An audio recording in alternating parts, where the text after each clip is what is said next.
Huldah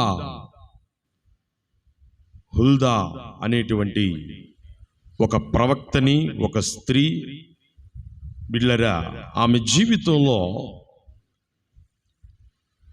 ఆమె చేసినటువంటి ఆ పరిచర్య విధానాన్ని మనం పరిశీలన చేస్తే యూదా రాజ్యమంతటిని కూడా దేవుని వైపు మళ్లించినటువంటి ఓ గొప్ప గనురాలైనటువంటి స్త్రీ. హుల్దా యొక్క పుట్టు పూర్వాలు గత వారం మీకు నేను పరిచయం చేశాను. హుల్దా ఒక ఆమె జీవితంలో మనం పరిశీలన చేస్తే ఒక భక్తిపరురాలు, ఒక ప్రవక్తని అని మనం చూడగలుగుతాం. ఆమె పుట్టు పూర్వాలు, ఆమె ఎవరు ఏంటి అనేది చెప్పాను. ఆ మీదట ఆమె ఒక మంచి భక్తిపరురాలు అన్న విషయం వరకు చెప్పాను. ఆ తర్వాత మనం పరిశీలన చేస్తే హుల్దా తన జీవితంలో రాజ్యం అంతా పాడైపోయింది. యూదా రాజ్యం అంతా పాడైపోయింది. మనాషే కాలానికి వచ్చేటప్పటికే చాలా భయంకరంగా పారిపోయింది పరిస్థితులు. విగ్రహాల వైపు తిరిగిపోయారు, దేవతా ప్రతిమల వైపు తిరిగిపోయారు, నక్షత్రాల వైపు తిరిగిపోయారు, జ్యోతిష్యాల వైపును, అలాగే శకునగాండ్రులు సోద చెప్పేటువంటి వారి వైపును వీళ్ళందరూ తిరిగిపోయారు ప్రజలు. ఎవరు వీళ్ళు?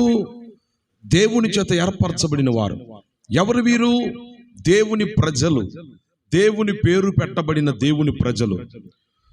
వాళ్ళు దేవుణ్ణి విడిచిపెట్టి విగ్రహాల వైపును, బలిపీఠముల వైపును, నక్షత్రముల వైపును, అలాగే వారి జీవితంలో సోద చెప్పేటువంటి సోదెగాళ్ల వైపును, జ్యోతిష్యగాళ్ల వైపును, మాంత్రికుల వైపు తిరిగిపోయారు. దేవునికి కోపం రగులుకుంది. దేవునికి కోపం రగులుకుంది. ఆ మీదట వారి మీదకి వచ్చినటువంటి రాబోతున్న ఉగ్రతను దేవుడు హుల్దా అనేటువంటి ప్రవక్తకు చెప్పాడు. దేవుని పరిశుద్ధ గ్రంథంలో మనం పరిశీలన చేస్తే దేశమంతా పాడైపోయింది. అలాంటి టైంలో హుల్దా తన భక్తి జీవితాన్ని ఎలా కనపరిచిందో దేవుని పరిశుద్ధ గ్రంథంలో మనకు కనబడుతుంది. ఈనాడు చాలా మంది పైకి భక్తి పరుల వలె కనబడుతున్నారు, కానీ భక్తిహీనులుగా జీవిస్తూ ఉన్నారు. అందుకే తిమోతి రాసిన 2వ పత్రిక 3వ అధ్యాయం 5వ వచనంలో పైకి భక్తి గల వారి వలె ఉండి దాని శక్తిని ఆశ్రయించని వారునై ఉందురు అని దేవుని వాక్యంలో మనం చూడగలుగుతున్నాం. నిజమే, ఈ రోజున భక్తి పరుల్లా కనబడుతారు, భక్తి పరుల్లాగా జీవిస్తారు, భక్తులుగా కనబడుతారు, కానీ దేవుని శక్తి మాత్రం వారిలో ఏమాత్రం ఉండదు. ఈరోజు వాక్యం వింటున్న మన జీవితాల్లో మనం అలా ఉండకూడదు. బిడ్డలారా, మన భక్తి మనకు ఉపయోగకరంగా ఉండాలి. మన భక్తి మన కుటుంబానికి దీవెనకరంగా ఉండాలి. మన భక్తి మన కుటుంబానికి ఆశీర్వాదకరంగా ఉండాలి. మన భక్తి మన బిడ్డలకు, మన యజమానికి, మన కుటుంబ వ్యవస్థకు ప్రయోజనకరంగా ఉండునుగాక. దేవునికి స్తోత్రం చెప్పండి. ఈరోజు 3వ విషయాన్ని గురించి మనం ధ్యానం చేసుకుందాం. ఈరోజు 3వ విషయం హుల్దా 3వదిగా గొప్ప ధైర్యవంతురాలు. హుల్దా గొప్ప ధైర్యవంతురాలు. పరిశుద్ధ గ్రంథంలో మనం పరిశీలన చేస్తే బిడ్డలారా, దేవుని యొక్క విషయాన్ని ధైర్యంగా ప్రకటించడానికి, ధైర్యంగా హెచ్చరించడానికి, ధైర్యంగా చెప్పటానికి భయపడలా. ఆమె రాజుగారికి చెప్పడానికైనా సరే ఆమె ధైర్యంగా దేవుని విషయాల్లో ప్రకటించినట్లుగా మనం చూడగలుగుతున్నాం. నా ప్రియ దేవుని బిడ్డలారా, దేవుని వాక్యమును మనం పరిశీలన చేస్తే సామెతల గ్రంథం 31వ అధ్యాయము మనం 30వ వచనంలో మనం పరిశీలన చేస్తే యెహోవా యందు భయభక్తులు కలిగినటువంటి స్త్రీ కొనియాడబడును అని రాయబడి ఉంది. సామెతల గ్రంథం 14వ అధ్యాయం 26వ వచనంలో యెహోవా యందు భయభక్తులు కలిగి ఉండుట బహుధైర్యము పుట్టించును అని దేవుని వాక్యంలో మనం చూడగలుగుతున్నాం. దేవుని యందు భయభక్తులు కలిగి ఉండుట అంటే బిళ్ళారా, మనము జీవమును, ధైర్యమును, క్షేమమును, ఘనతను, జ్ఞానమును, అలాగే వివేకమును, ఐశ్వర్యమును, ఇలా మొదలగు దీవెనలతో బిళ్ళారా మనం కలిగి దేవుని పక్షాన నిలబడేటువంటి ధైర్యవంతులుగా మనం ఉండాలి. దేవునికి స్తోత్రం కలుగును గాక. కీర్తనకారుడు అంటాడు, నీవు ధైర్యంగా ఉండడం అంటే భక్తిలో, దేవుడిచ్చినటువంటి ఆత్మీయ జీవితములోను, జ్ఞానములోను, వివేకములోను, ఐశ్వర్యములోను, సమస్త విషయములో నీవు ధైర్యం కలిగి జీవించాలి. నీ భక్తి నీకు ధైర్యాన్ని కలిగించాలి. నీ భక్తి నిన్ను నిలబెట్టాలి. నీ భక్తి నిన్ను నడిపించే విధంగా ఉండాలి. కనుక నా ప్రియ దేవుని బిడ్డలారా, సాతాన్ని జయించేటువంటి గొప్ప విజయాన్ని మనం పొందుకునే వారికి ఉండాలి. దేవునికి స్తోత్రం చెప్పండి. బిడ్డలారా, ఇక్కడ మనం పరిశీలన చేస్తే దావీదు ఎందుకు అలా అన్నాడు అంటే, మన దేవుడు ఏ రీతిగా లోకాన్ని జయించాడో, ఆయన పాపాన్ని జయించాడు, మరణాన్ని జయించాడు, మృత్యుంజయుడిగా తిరిగి లేచాడు ఆయన. దేవునికి స్తోత్రం చెప్పండి.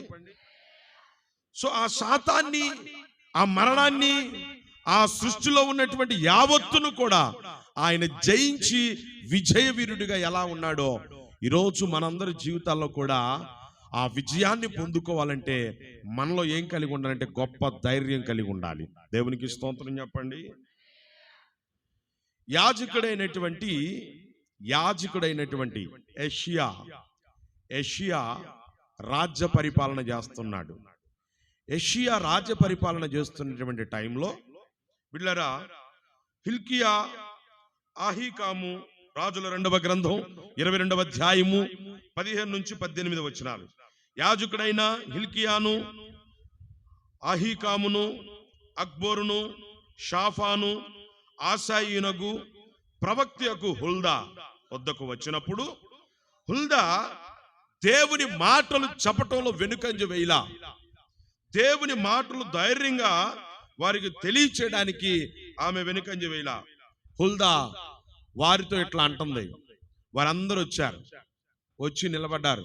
అమ్మా, ఏంటి దేవుడు ఏం చెప్పారు అంటే, ఆమె చెప్తుంది కదా, ఆ తర్వాత మనం ధ్యానం చేసుకుంటే, మిమ్మల్ని నా యొద్దకు పంపిన వారితో ఈ మాట తెలియచెప్పుడి.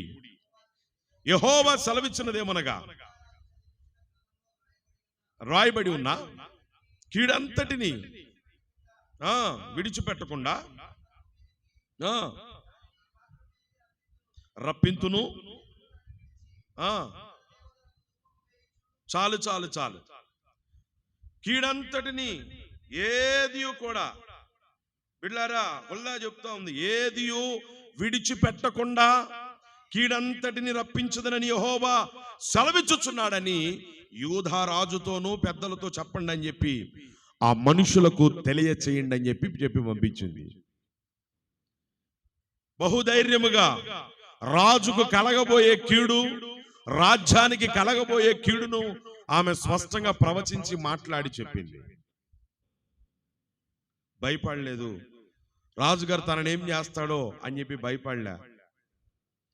రాజుగారు క్షేమాన్ని గురించి చెప్తే పర్వాలేదు, రాజుకు కలగబోయే కీడు గురించి చెప్తున్నాను కదా, రాజు నన్ను ఏమైనా చేస్తాడేమో అని ఆమె భయపడలా. ధైర్యంగా నిలబడింది రాజుకు ప్రకటించడానికి, రాజుకు సెలవీయడానికి, రాజు గురించి ప్రవచించడానికి. ఆమె వెనుకంజ వేయలేదు. ధైర్యంగా తనకు అపాయం కలుగుతుందేమో, నా మీదకి మరణం వస్తుందేమో, నన్ను శిక్షిస్తారేమో, నన్ను బంధిస్తారేమో, నాకేదైనా అపాయాన్ని కలగజేస్తారేమో అని ఆమె భయపడలేదు. రాజు గురించి, రాజ్యం గురించి, దేవుడు చెప్పమన్న విషయాలు చెప్పడానికి ఆమె వెనుకంజ వేయలా. దేవునికి స్తోత్రం కలుగును గాక. తన పనిలో నా ప్రియ దేవుని బిడ్డలారా, తన కర్తవ్యాన్ని నెరవేర్చడానికి ఆమె సిగ్గుపడలేదు. సామెతల్లో అంటది కదా, సామెతల్లో ఒక మాట ఉంది, తన పనిలో నిపుణత గల వారిని చూచితివా అని దేవుని వాక్యంలో మనం చూడగలుగుతున్నాం. తన పనిలో నిపుణత గల వారిని చూచితివా, వాడు రాజు ఎదుటనే నిలవబడగలడు అని దేవుని వాక్యంలో మనకు కనబడతా ఉంది. అట్లాగే హుల్దా రాజు ఎదుట భయపడలే, ధైర్యంగా దేవుడు చెప్పమన్న విషయాలు ఆమె ప్రకటించినట్లుగా నిర్భయంగా దేవుని మాటలు ప్రకటించింది ఆమె. దేవునికి స్తోత్రం చెప్పండి. కీర్తన 68వ అధ్యాయము 11వ వచనం మనం పరిశీలన చేస్తే, కీర్తన 68వ అధ్యాయము 11వ వచనంలో మనం పరిశీలన చేస్తే దేవుని వాక్యం ఈ రీతిగా సెలవిస్తుంది. ప్రభు మాట సెలవిచ్చుచున్నాడు, దాన్ని ప్రకటించే స్త్రీలు గొప్ప సైన్యముగా ఉన్నారు అన్నట్లుగా వీళ్ళ దేవుని మాటలు ప్రకటించే సైన్యములో హుల్దా గొప్ప ఒక సైనికురాలుగా, ఒక సేవకురాలుగా ఆమె పోరాడుతుంది. ఇక్కడ మనకు అర్థమవుతా ఉంది. దేవుని పక్షాన్ని నిలబడి మాట్లాడినప్పుడు వీళ్ళారా, ఇంట బయట ఎన్నో శ్రమలు వస్తాయి. దేవుని విషయాన్ని గురించి మాట్లాడినప్పుడు, దేవుని పక్షాన్ని నిలబడినప్పుడు ఎన్నో శ్రమలు ఎదురవుతూ ఉంటాయి. నా ప్రియ దేవుని బిడ్డలారా, ఎంత ధైర్యం కలిగి ఉన్నప్పటికీ, మాటల చాతుర్యం కలిగినప్పటికీ వీళ్ళారా, ఎదుటివారి తప్పును ఖండించినప్పుడు, ముఖ్యంగా రాజు తప్పు ఎత్తి చూపినప్పుడు ఎన్నో శ్రమలు కలుగుతాయని తనకు తెలుసు, ఎన్నో ఇబ్బందులు ఎదురవుతాయని తెలుసు. అయినప్పటికీ హుల్దా వాటన్నిటినీ బిడ్డలారా వాటిని లక్ష్య పెట్టలేదు. ప్రభు మార్గమును సరళము చేయడానికి వచ్చినటువంటి యాహోను ఇదిగో దేవుని మార్గమును సరళము చేస్తూ పాపమును ధైర్యంగా ఖండించాడు. హేరోదు చేస్తున్నటువంటి పాపాన్ని ఖండించాడు. ఖండించినందుకు యాహోను యొక్క తలను ఏం చేశారంటే శిరస్త్రావణం చేశారు, అతన్ని చంపేశారు. నా ప్రియ దేవుని బిడ్డలారా, స్టెఫను దేవుడు చెప్పమన్న మాటలు ధైర్యంగా ప్రకటించినప్పుడు రాళ్లతో కొట్టి చంపారు. నా ప్రియ దేవుని బిడ్డలారా, ఈరోజు వాక్యం వింటున్న మన జీవితాల్లో దేవుడు చెప్పమన్న మాటలు చెప్తే భక్తుల జీవితాల్లో స్టెఫను జీవితం ఏమైపోయింది, అలాగే హేరోదు జీవితం ఏమైపోయింది. దేవుని చెప్పమన్న మాటలు చెప్పినప్పుడు నా ప్రియ దేవుని బిడ్డలారా, అనేక రకాలైన శ్రమలు వస్తాయని తెలుసు, నిందలు వస్తాయని తెలుసు, అవమానాలు వస్తాయని తెలుసు, మరణం వస్తుందని తెలుసు. అయినప్పటికీ కూడా వెనుకంజ వేయలా దేవుడు చెప్పమన్న మాటలు చెప్పడానికి ధైర్యంగా నిలబడింది. దేవునికి స్తోత్రం చెప్పండి. మరొక్కసారి దేవునికి స్తోత్రం చెప్పండి.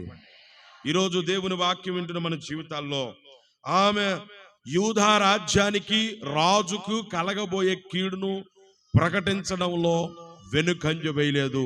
ధైర్యంగా మాటలు తెలియజేసినట్లుగా గొప్ప ధైర్యవంతురాలుగా పరిశుద్ధ గ్రంథంలో మనకు కనబడుతుంది. దేవునికి స్తోత్రం కలుగును గాక. ఈరోజు దేవుని విషయాల్లో నిలబడాలి, దేవుని విషయాల్లో ధైర్యంగా నిలబడాలి. వీళ్ళ దేవుని పక్షాన మనం నిలబడే వారిగా ఉండాలి.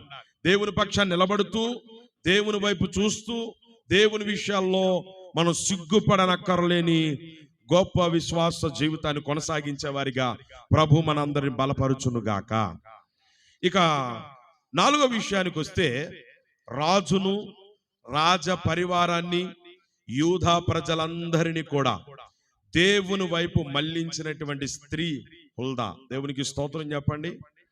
మరొకసారి దేవుని స్తోత్రం చెప్పండి. గొప్ప ధైర్యవంతురాలే కాదు, రాజుని, రాజ పరివారమును, యూదా పెద్దలందరినీ ఎవరి వైపు మళ్లించిందట చెప్పాలి. ఎవరి వైపు మళ్లించిందట? దేవుని వైపు మళ్లించినటువంటి స్త్రీ. దేవుని ఉగ్రత నుండి, దేవుని యొక్క ఉగ్రతకు గురి కాకుండా తన ప్రజలు విమోచించబడాలి, తన ప్రజలు రక్షించబడాలని ఆలోచించి యోచించి బిళ్ళరా ఆ ఉగ్రత నుంచి తప్పించినటువంటి స్త్రీగా పరిశుద్ధ గ్రంథంలో మనకు కనబడుతా ఉంది.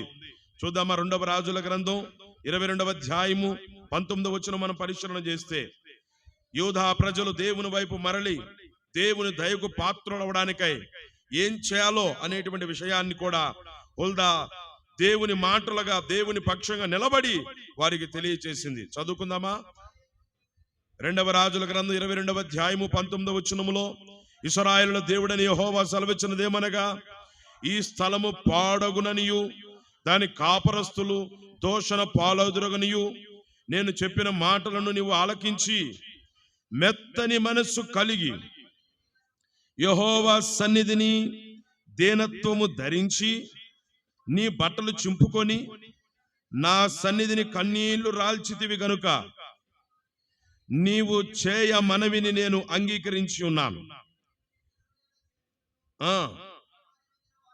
ఎమ్మందున వాడవై చేర్చబడుదువు, కీడును నీవును నీ కన్నులతో చూడవు. ఇదే యెహోవా వాక్కు. దేవునికి స్తోత్రం చెప్పండి. ప్రవక్త చెప్పింది హుల్దా, ఇదిగో రాజు మీదకి రాజ్యం మీదకి గొప్ప కీడు రాబోతుంది, గొప్ప విపత్తు రాబోతుంది అని చెప్పింది తల్లి. ఎప్పుడైతే చెప్పిందో వాళ్ళు వెంటనే దేవుని మాటను అంగీకరించి పశ్చాత్తాపడి ప్రార్థన చేశారట. చప్పట్లు కొట్టి ప్రభునామని మహిమపడదాం. పశ్చాత్తాపడి ప్రార్థన చేశారు, దేవునికి మొరపెట్టారు. తప్పైపోయింది ప్రభువా, మా పితరులు చేసింది నిజమే, మా పితరులు చేసినటువంటి నిలబెట్టిన ధూపాలు, నిలబెట్టినటువంటి ఆ యొక్క విగ్రహములు, నైవేద్యములు, ప్రజలు ఇదిగో నడిచినటువంటి నడత నీకు విరోధమైందే, వ్యతిరేకమైందే.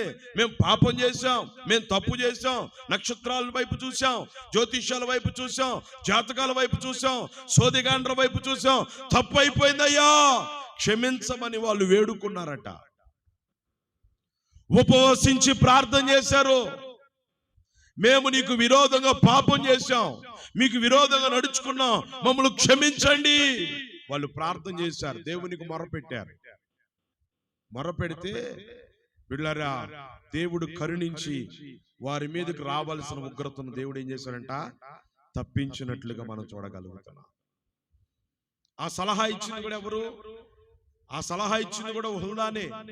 నా ప్రియ దేవుని బిడ్డలారా, యెషయా గ్రంథం 66వ అధ్యాయము 2వ వచనంలో, ఎవడు దీనుడై విరిగి నలిగిన హృదయము కలిగిన వాడై దేవునికి మొరపెడతాడో, బిడ్డలారా దేవుని యొక్క మాట విని వణుకుచుంటాడో, వాని యందు దేవుడు ఏం చేస్తాడట, దృష్టి నిలిపే గొప్ప దేవుడు అంట ఆయన. హుల్దా జీవితంలో ఉజ్జీవం ద్వారా, దేవుని మాటలు తెలియచేయడం ద్వారా, ఆ మాటల ద్వారా యెషయా తన మనసును మార్చుకొని దీనత్వం కలిగి దేవుని వైపు తిరగడానికి దోహదం చేసిన ఆ మాట. హుల్దాలోని ఈ గొప్ప ఉజ్జీవం ద్వారా దేవుని మాటలను యూదా రాజులకు, పెద్దలకు, రాజులకు తెలియచేయడం ద్వారా రాబోతున్న కీడు నుంచి వాళ్ళు తప్పించబడ్డారు. దేవునికి స్తోత్రం చెప్పండి. మరొకసారి దేవుని స్తోత్రం చెప్పండి. ఈరోజు దేవుని వాక్యం వింటున్న మన జీవితాల్లో ఒక్కొక్కసారి మన జీవితాలు దేవునికి వ్యతిరేకంగా, విరోధంగా మనం జీవించిన జీవితాన్ని బట్టి, నడిచిన నడతను బట్టి, నడిచిన ప్రవర్తన బట్టి దేవుని యొక్క ఉగ్రత మన మీదకి బిళ్ళారా రాబోతున్న టైంలో మనం కూడా దేవుని వైపు తిరిగి కలిగిన శోధన బట్టి, ఇబ్బందిని బట్టి, మన జీవితంలో కలుగుతున్న శ్రమలను బట్టి మనం దేవుని చేత ప్రార్థించినప్పుడు ఆ ప్రార్థన చూచిన దేవుడు, మనం కార్చిన కన్నీటిని చూచిన దేవుడు రాబోతున్న ఉగ్రత నుంచి మనల్ని తప్పించి, రక్షించి, బ్రతికించి నిలబెట్టే గొప్ప దేవుడు ఆయన. దేవునికి స్తోత్రం చెప్పండి. యెహోవా, నినివే ప్రజల మీదకి ఉగ్రత రాబోతుంది, మీ ప్రవర్తన బాగోలే, మీ జీవితాలు, మీ నడతలు దేవునికి విరోధంగా ఉన్నాయి అని ప్రకటించినప్పుడు వాళ్ళు ఉపవాసం ఉండి 3 దినాలు ఉపవాసం ఉండి ప్రార్థిస్తే రాబోతున్న కీడును దేవుడు తప్పించాడు. దేవునికి స్తోత్రం చెప్పండి. ఒక్కొక్కసారి నీ నడతను బట్టి, నీ ప్రవర్తన బట్టి, నీ జీవితాన్ని బట్టి, నీ యొక్క జీవితంలో దేవునికి విరోధంగా, వ్యతిరేకంగా వెళుతున్న మార్గాన్ని బట్టి దేవునికి కోపం రగులుకొని దేవుడు నిన్ను శిక్షించాలనుకున్నప్పుడు, దేవుడు నిన్ను, నీ కుటుంబాన్ని ఇదిగో ఆ యొక్క శిక్షలోనికి నడిపించాలనుకున్నప్పుడు మనం చేస్తున్న ప్రార్థన, సావుకులు చేస్తున్న ప్రార్థన, సంఘ ప్రార్థన బట్టి, నువ్వు చేసిన కన్నీటిని, నువ్వు కార్చిన కన్నీటిని బట్టి ఆ ఉగ్రత నుంచి దేవుడు తప్పించి, రక్షించి, బ్రతికించి, నిలబెట్టి నడిపిస్తున్నాడు ఆయన. దేవునికి స్తోత్రం చెప్పండి. మరొకసారి దేవునికి స్తోత్రం చెప్పండి. లేదంటే నీ ప్రవర్తన బట్టి, నీ నడతను బట్టి, నీ జీవితాన్ని బట్టి ఎప్పుడో దేవుని చేత మెత్తబడాలి. నీవు ఎప్పుడో మంచం ఎక్కాల్సిన నీ జీవితాన్ని దేవుడు ఎన్నో సార్లు రక్షించాడు. సంఘ ప్రార్థన, శావుకుల ప్రార్థన, నా ప్రియ దేవుని బిడ్డ, అప్పుడప్పుడు నువ్వు చేస్తున్న పట్టుదల, కన్నీటి ప్రార్థనే నిన్ను విడిపించి నిన్ను నడిపిస్తుంది. దేవునికి స్తోత్రం కలుగును గాక. మరొకసారి దేవునికి స్తోత్రం చెప్పండి. లేదంటే నువ్వు దేవునికి విరోధంగా నడుచుకున్నావు, దేవునికి విరోధంగా జీవించావు, దేవునికి విరోధంగా ప్రవర్తించావు. ఆ జీవితాన్ని బట్టి ఎప్పుడో నువ్వు కాలగర్భంలో కలిసిపోవాలి. కానీ దేవుడి కృప చూపి నీ మీదకి రాబోతున్న కీడును తప్పిస్తున్న ఆయన. ఉపవాస ప్రార్థనలను బట్టి, ఇదిగో సంఘంలో ఉపవాస ప్రార్థనలను బట్టి, ఇదిగో కుటుంబ ఆశీర్వాద ప్రార్థనలను బట్టో, ఇదిగో కుటుంబంలో బిడ్డల సంఘములో చేస్తున్న ప్రార్థనలను బట్టో దేవుడు నిన్ను మీద కృప చూపిస్తున్నాడు, కరుణిస్తున్నాడు ఆయన, కనికరిస్తున్నాడు ఆయన. నువ్వు తప్పించుకున్నావు అనుకుంటున్నావు. నేను విడిపించబడ్డాను అనుకుంటున్నావు. నా ధనము నన్ను రక్షించింది అనుకుంటున్నావు. నా వారు నన్ను రక్షించారు అనుకుంటున్నావు. ఏది నిన్ను రక్షించలా? నీ సంఘము, నీ సేవకులు, నీ ప్రార్థనే నీ జీవితాన్ని నిలబెట్టింది. ఈ రోజు దేవునికి స్తోత్రం చెప్పండి. మరొకసారి దేవునికి స్తోత్రం చెప్పండి. కనుక మన జీవితాల్లో దేవునికి వ్యతిరేకంగా మనం నడిచిన ప్రతిసారి నువ్వు వెనక్కి తిరిగి చూసుకో. దేవునికి విరోధంగా, వ్యతిరేకంగా నువ్వు నడుచుకున్న ప్రతిసారి నీ ఇంట్లో నష్టపోతానే ఉంటావు. నీ కుటుంబ జీవితం నష్టపోతానే ఉంటావు. నీవు నడిచిన నడత, నీవు నడిచిన ప్రవర్తన నీ పిల్లల మీద ప్రభావితం చూపిస్తూనే ఉంటది. వెనక్కి వెళ్ళి బాగా ఆలోచించుకొని జీవితాన్ని. నా ప్రియ దేవుని బిడ్డ, ఇదిగో దేవుని ఉగ్రత నీ మీద రగులుకోవాల్సిన టైంలో, ఉపవాస ప్రార్థనలో దేవుని ఉగ్రత నీ మీద రగులుకోవాల్సిన టైంలో, ఇదిగో కుటుంబ ఆశీర్వాద ప్రార్థనలు అంటూ సంఘములో సేవకులు ఏర్పాటు చేసిన ప్రార్థనలు, సంఘ ప్రార్థనలు, నీ వ్యక్తిగత ప్రార్థనలు, నువ్వు కార్చిన కన్నీరే నీకు ఆయుష్నిచ్చి కీడును తప్పించి నేను నిలబెడుతుంది. దేవుని స్తోత్రం చెప్పండి. మరొకసారి దేవుని స్తోత్రం చెప్పండి. హుల్దా, ఇదిగో ఉగ్రత రాబోతుంది, మీరు నశించిపోతారు అని యూదా రాజ్యం మీదకి, యూదా రాజు మీదకి పెద్దలందరికీ తెలియచేస్తే వాళ్ళందరూ కలిసి ప్రార్థిస్తే, ఇదిగో మీరు ప్రార్థించండి, దేవుడు కరుణిస్తాడు, కనికరిస్తాడు, కృప చూపిస్తాడని చెప్పినప్పుడు వాళ్ళందరూ అలా విశ్వాసంతో ప్రార్థన చేశారు. ఆ రాబోతున్న కీడును దేవుడు తప్పించాడు. దేవునికి స్తోత్రం చెప్దామా? మరొకసారి దేవుని స్తోత్రం చెప్దామా? ఆ తర్వాత 5వదిగా మనం పరిశీలన చేస్తే, రాజ్యమంతటా మత సంస్కరణలకు ఆమె పిలుపునిచ్చినటువంటి స్త్రీ. రాజ్యమంతటా మత సంస్కరణ అంటే పెద్దలు, మత పెద్దలందరికీ కూడా ఆమె గొప్ప పిలుపునిచ్చిందట. 2వ రాజుల గ్రంథం 23వ అధ్యాయం 1 నుంచి 3 వచనాలు. అప్పుడు రాజు యూదా పెద్దలందరినీ పిలిచి, పూర్ణ హృదయముతో ఈ నిబంధన గ్రంథమందు రాయబడి ఉన్న మాటలన్నిటినీ స్థిరపరచునని యెహోవా సన్నిధిని నిబంధన చేయగా ప్రజలందరూ ఆ నిబంధనకు సమ్మతించిరి. దేవునికి స్తోత్రం చెప్పండి. నా ప్రియ దేవుని బిడ్డలారా, దేవుని యొక్క ధర్మశాస్త్రమును చదివి వినిపించినప్పుడు దేవుని ధర్మశాస్త్ర ప్రకారంగా జీవించాలి, దేవుని ధర్మశాస్త్ర ప్రకారంగా నడుచుకోవాలి అని చెప్పినప్పుడు బిళ్ళరా ప్రజలందరూ కూడా, జనులందరూ కూడా ఆ మాటలు సమ్మతించిరి. నా ప్రియ దేవుని బిడ్డలారా, అందువలన హుల్దా చెప్పినటువంటి మాటలను బట్టి రాజు అనేక మత సంస్కరణలకు పిలుపునిచ్చి 23వ అధ్యాయములో బిళ్ళరా అధ్యాయమును బట్టి రాజు బిళ్ళరా బయలు దేవతలను, ఆషేరా దేవతలను, అర్చకులను, దోపము వేయి వారందరినీ నిలిపివేశాడు. అందరిని పిలిపించి ఆ తర్వాత ఆ విగ్రహములన్నీ పడగొట్టి వాటిని బూడిదగా కాల్చివేసాడట. అషేరాదేవి ప్రతిమను కిద్రోను వాగు దగ్గర కాల్చివేసి తొక్కి పొడుము చేశానని దేవుని పరిశుద్ధ గ్రంథంలో మనకు కనబడుతుంది. అంత మాత్రమే కాదు, వాళ్ళ ప్రవర్తన ఎలా ఉందంటే, మరియు మేలేకునకు అగ్నిగుండము దాటే ప్రదేశములను అపవిత్రము చేసిరి, సూర్యునికి ప్రతిష్ఠించిన రథములను అగ్నితో కాల్చివేసిరి, అంతేకాక బలిపీఠములను పడగొట్టించను. మరియు ఇశ్రాయేలు రాజులు షమ్రోను పట్టణంలో ఏ ఉన్నత స్థలములో మందిరాలను కట్టించి యెహోవాకు కోపం పుట్టించారో ఆ మందిరములన్నిటినీ కూడా యెషయా తీసివేసి దేవతారాధన చేసిన యాజకులను బలిపీఠముల మీద చంపించి కాల్పించి యెరూషలేమునకు తిరిగి వచ్చెను. దేవునికి స్తోత్రం కలుగును గాక. మరొకసారి దేవునికి స్తోత్రం చెప్పండి. వాళ్ళు చేసిన దుష్కార్యం ఏంటో ఇక్కడ కనపడుతుంది. నక్షత్రాలు పూజించారు, సూర్యుడిని పూజించారట, అగ్నిగుండాలు దాటించారంట. బిళ్ళరా ఆ దేవతలకు బలిపీఠములు కట్టారు, మందిరాలు కట్టారు, ఎత్తైన స్థలములో విగ్రహములు నిలబెట్టారు. అలా పూర్తిగా దేవునికి విరోధంగా నడుచుకున్నారు, దేవునికి విరోధంగా ప్రవర్తించారు, దేవునికి విరోధంగా జీవించారు.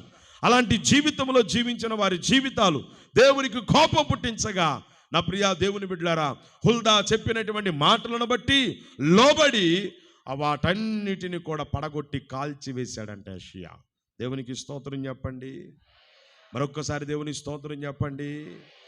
సంఘ సంస్కరణ కర్తలు అనగా పెద్దలు ఆ మాటలు ఎప్పుడైతే ప్రకటించారో ఇశ్రాయేలు అందరూ ఇక అయ్యో నిజమే, మనం తప్పు చేశాం, దేవునికి విరోధంగా నడుచుకున్నాం అని కొంతమంది గ్రహించారు. కొంతమంది రాజుగారు చెప్పినటువంటి మాటను పాటించాలి కనుక బిళ్ళరా అలా రాజుగారి వైపు మలచబడినటువంటి వారు కొందరైతే, భక్తి కలిగినటువంటి వారు కొందరైతే బిళ్ళరా కొంతమంది చేసిన తప్పును సరిదిద్దుకొని సరిచేసుకొని దేవుని వైపు తిరిగి ఆ విగ్రహ ఆచార వ్యవహారాలు, ఆ విగ్రహ ప్రతిమలన్నింటిని కూడా విడిచిపెట్టి సంపూర్ణంగా దేవుని వైపు తిరిగారు. దేవునికి మహిమ కలుగును గాక. సాతాను రాజ్యాన్ని పడగొట్టి దేవుని రాజ్యానికి స్థాపకురాలుగా మార్చబడింది హుల్దా. ఆరవదిగా సాతాను రాజ్యాన్ని పడగొట్టినటువంటి స్త్రీ.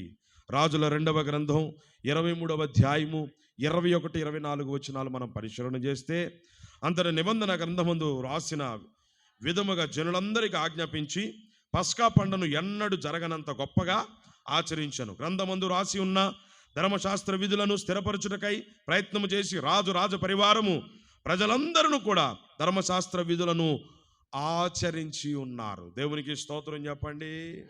మరొకసారి దేవునికి స్తోత్రం చెప్పండి. రాజుల 2వ గ్రంథం 23వ అధ్యాయం 25వ వచనం ప్రకారంగా అతనికి పూర్వమందున్న రాజుల్లో అతని వలె పూర్ణ హృదయముతోనూ పూర్ణ ఆత్మతోనూ పూర్ణ బలముతోనూ యెహోవా వైపు తిరిగి మోషే నియమించిన ధర్మశాస్త్రము చొప్పున చేసిన వాడు ఒక్కడు లేడు.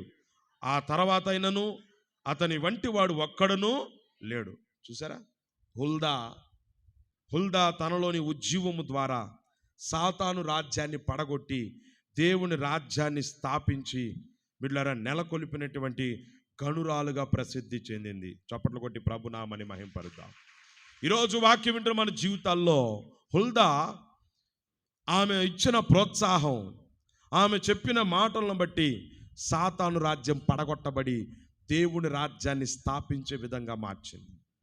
యెషయా గురించి అతనిలాగా పూర్ణ ఆత్మతో పూర్ణ బలముతో పూర్ణ ఆత్మతో శక్తితో పూర్ణ హృదయముతో ఆరాధించిన వాళ్ళు ఎవ్వరు కూడా లేరు. అతని తర్వాత ఎవ్వరు కూడా లేరు. అలా దేవుని వైపు మళ్లించినటువంటి స్త్రీగా మనకు కనబడుతుంది. ఈరోజు దేవుని వాక్యం వింటూ మన జీవితాల్లో లోకంలో ఎంతోమంది నశించిపోతున్నారు, లోకంలో ఎంతోమంది పాడైపోతున్నారు, ఎంతోమంది దేవుని వైపు మళ్ళీపోతున్నారు, పాపం వైపు లోకం వైపు లోకాశల వైపు వెళ్ళిపోతున్నారు. కొందరినైనా మనం లాగే విధంగా ఉండాలి. కొందరికైనా దేవుని మాటలు తెలియచెప్పేవారిగా ఉండాలి. కొందరి గురించి అయినా ప్రార్థించే వారిని దేవుని వైపు మళ్లించేటువంటి వారిగా ఉండాలి. ఆ రోజు పరిస్థితి ఎట్లా ఉందంటే 23, 24 వచనాల్లో 23వ 24వ బిడ్లారా గృహదేవతలను కలిగి ఉన్నారు వాళ్ళు, కర్ణపిశాచాలను కలిగి ఉన్నారు వాళ్ళు, సోది చెప్పేవారిని వైపు వాళ్ళు సహవాసం చేస్తున్నారు, వాళ్ళు చెప్పినట్టు నడుచుకుంటున్నారు. అలాంటి టైంలో దేవుని యొక్క మాటలు చెప్పినటువంటి ఒక భక్తి కలిగిన స్త్రీగా కనబడుతుంది. దేవునికి స్తోత్రం చెప్పండి అందరూ. మరొకసారి దేవుని స్తోత్రం చెప్పండి. ఈరోజు కూడా చాలామంది నక్షత్రాల వైపు చూసే వాళ్ళు ఉన్నారు, నక్షత్రాల వైపు చూసే వాళ్ళు ఉన్నారు, పేరు బలగాలు చూసే వాళ్ళు ఉన్నారు, బిళ్ళర మంచి రోజులను వెతికే వాళ్ళు ఉన్నారు, ముహూర్తములను స్థిరపరుచుకునే వాళ్ళు ఉన్నారు. బిళ్ళర ఇప్పటికి కూడా చాలామంది లోక సంబంధమైన విగ్రహ సంబంధమైన ఆచార వ్యవహారాలు పాటించే వాళ్ళు ఉన్నారు. పేరుకు క్రైస్తవులే, పేరుకి భక్తి పరులే, కానీ నా ప్రియ దేవుని బిడ్డలారా దేవునికి కోపం పుట్టించే విధంగా జ్యోతిష్యాల వైపు వెళ్ళే వాళ్ళు ఉన్నారు, జాతకాల వైపు వెళ్ళే వాళ్ళు ఉన్నారు, సోదె చెప్పేటువంటి సోదెగాలను పిలుచుకొని సోదె వినేటువంటి వాళ్ళు ఉన్నారు. జాగ్రత్త, ఇవన్నీ యెహోవాకు కోపం పుట్టించే సందర్భాలు, దేవునికి ఇష్టం లేనటువంటి పనులు, దేవునికి దుఃఖాన్ని కలిగించేవి, దేవునికి ఆయాసాన్ని కలిగించేవి, దేవునికి రోషాన్ని కలిగించేవి, దేవుని ఉగ్రతను రప్పించేవి, దేవుడు మన పట్ల కీడు రప్పించేటువంటి సందర్భాలు ఇవన్నీ. మన జీవితాల్లో దేవునికి విరోధమైన వ్యతిరేకమైన జీవితాలను తొలగించుకోవాలి. దేవుని బిడ్డవి, రక్షించబడ్డావు, మారు మనసు పొందావు, దేవుని మీద విశ్వాసం ఉంచు, దేవుని మీద ఆధారపడు, విశ్వాసంతో ప్రార్థన చేయి. ప్రభువా, నా జీవితాన్ని జ్ఞాపకం చేసుకోయ్యా, నా బిడ్డల జీవితాన్ని జ్ఞాపకం చేసుకో, నా కుటుంబాన్ని జ్ఞాపకం చేసుకో. విశ్వాసంతో ప్రార్థన చేయి. చాలా మంది మేలు కలగలేదని, ఆశీర్వాదం కలగలేదని, అనుకున్నది జరగలేదని, కోరుకున్నది పొందుకోలేకపోయామని, ప్రార్థించిన ప్రార్థనకు ప్రతిఫలం రాలేదని అంతరాల చుట్టూ యంత్రాల చుట్టూ తిరిగే వాళ్ళు క్రైస్తవులు లేరంటారా? జ్యోతిషాల వైపు తిరిగే వాళ్ళు లేరంటారా? బిడ్డల మాంత్రికుల చుట్టూ తిరిగే బిడ్డల భక్తులు లేరంటారా? నా ప్రియ దేవుని బిడ్డలారా, ఇదిగో ముహూర్తాల వైపు, ఇదిగో శుభదినముల వైపు తిరిగే క్రైస్తవులు లేరా? ఉన్నారు చాలా మంది. రోజున దేవునికి దుఃఖాన్ని కలిగించేవారు, వారిని బట్టే దేవుడు దుఃఖపడుతున్నాడు, వారిని బట్టే దేవుడు బాధపడుతున్నాడు, వారిని బట్టే దేవుడు దుఃఖిస్తున్నాడు. అయ్యో, నా పేరు పెట్టబడిన నా ప్రజలు, ఇదిగో నా పేరు పెట్టబడిన నా ప్రజలు, ప్రతిష్ఠించబడిన జనాంగం, నా రక్తంలో కడగబడిన వారు లోకం వైపు తిరిగిపోతున్నారు, లోకాచారాల వైపు తిరిగిపోతున్నారు. అయ్యో, నాకు దుఃఖాన్ని కలిగిస్తున్నారు. ఐగుప్తి ఆచారాలు వీరిలో కనబడుతున్నాయి, బబులోను ఆచారాలు వీరిలో కనబడుతున్నాయి అని దేవుడు ఎంత బాధపడ్డాడు తన ప్రజల గురించి, ఎంత దుఃఖించాడో దేవుడు తన బిడ్డల గురించి. ఈ రోజు దేవుని బిడ్డవి, రక్షించబడ్డావు, మారు మనసు పొందావు, నీ భక్తి నీకు ధైర్యం పుట్టించట్లేదా? నీ ప్రార్థన నీకు ఉపయోగకరంగా లేదా? నీ విశ్వాస జీవితం నీ జీవితంలో కార్యం జరిగించట్లేదా? నీ ప్రార్థన జీవితం నీ జీవితంలో మేలు జరిగించట్లేదా? ఎందుకు ఇంకా లోకాచారాలు పాటిస్తావు? ఎందుకు లోక సంబంధమైన జీవితాన్ని జీవిస్తావు? ఎందుకు పాప సంబంధమైన జీవితాలు మిళితమవుతావు? జాగ్రత్త. దేవునికి విరోధంగా వ్యతిరేకంగా వెళ్ళిన ప్రతిసారి ఏదో ఒక కీడు నీ కుటుంబంలో జరిగింది, ఏదో ఒక నష్టం నీ జీవితంలో జరిగింది, ఏదో ఒక శాపం నీ మీద ఏలుబడి చేస్తుంది. కనుక దేవుని వైపు తిరిగి, ప్రభువా నన్ను క్షమించమని అడుగు. నన్ను క్షమించయ్యా, నా జీవితాన్ని మార్చు, నా బ్రతుకును మార్చు. నీకు విరోధంగా, నీ వ్యతిరేకంగా పాపం చేశానయ్యా, నీకు లోబడకుండా జీవించనయ్యా, వాక్యానికి లోబడకుండా జీవించనయ్యా. దైవజనులు హెచ్చరిస్తున్నప్పటికీ, నీ మాటలు ప్రకటిస్తున్నప్పటికీ మాటకు లోబడకుండా జీవించనయ్యా. నా ఇష్టం వచ్చినట్టు ప్రవర్తించా, నా ఇష్టం వచ్చినట్టు నడుచుకున్నాను. ప్రభువా క్షమించమని ప్రార్థన చేయి. ప్రభువుని అడుగు. దేవునికి ఇచ్చిన అవకాశం ఇదిగో ప్రత్యేక కుటుంబ ఆశీర్వాద ప్రార్థన కొడుకుల్లో దేవునికి మొరపెట్టు, తీర్మానం చేసుకో. దేవుడే నీ జీవితాలు మార్చి నీ మీదకి, నీ పిల్లల మీదకి రాబోతున్న కీడు, అపాయాలు, శాపాన్ని కొట్టివేసి నీ జీవితాన్ని ఒక సన్మార్గం నడిపించును గాక, నీ జీవితాన్ని నిలబెట్టును గాక, ఆశీర్వాదకరంగా మార్చును గాక. ప్రభు త్వరగా రాబోతున్నారు అని ఎప్పుడు వస్తారు ఎవరికి తెలియదు. కనుక ప్రభు రాకముందే, మన ప్రాణాలు పోకముందే భూమి మీద సజీవులు ఉన్నప్పుడే జీవితాలు మార్చుకొని ప్రభు బిడ్డలుగా ముద్రించబడి ఆ దైవ రాజ్యంలో ప్రవేశించే వారిగా మన జీవితాలు సిద్ధపరచుకుందాం. అట్టి కృప దేవుడు మనందరికి అనుగ్రహించును గాక. ప్రార్థన చేసుకుందాం. అందరూ ప్రార్థన పూర్వకున్నట్లయితే